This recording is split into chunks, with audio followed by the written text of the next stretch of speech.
अस्सलाम वालेकुम। सब्सक्राइब कीजिए उर्दू टीवी को अपने मोबाइल पर देखने के लिए रेड कलर के बटन को प्रेस कीजिए और घंटी भी दबा दीजिए। अल्लाह हाफिज़। अस्सलाम वालेकुम रहमतुल्लाहि व बरकातुहू। नाज़रीन, आप देख रहे हैं उर्दू टीवी न्यूज़ चैनल में हूं आपके सामने सीनियर जर्नलिस्ट रफ़ीक नूरी। आइए उर्दू टीवी न्यूज़ के खबरनामे में आपका खैर मुक़द्दम है। आइए देखते हैं आज के खबरों की तफसीलात।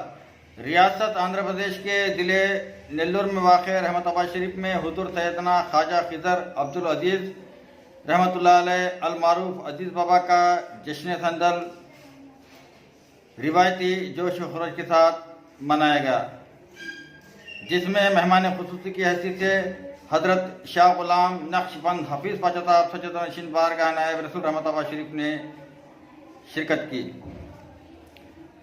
मुरासिम संदल हज़रत सैयद सुल्तान खादरी सज्जद नशीन बारगाह अजीजिया रहमताबाद शरीफ ने अंजाम दी। इस मौके पर फर्जंदान सैयद रसूल खादरी, सैयद अब्दुल अजीज़ खादरी व दीगर मुतक़िदीन ज़ायरीन की कसीर तादाद मौजूद थी।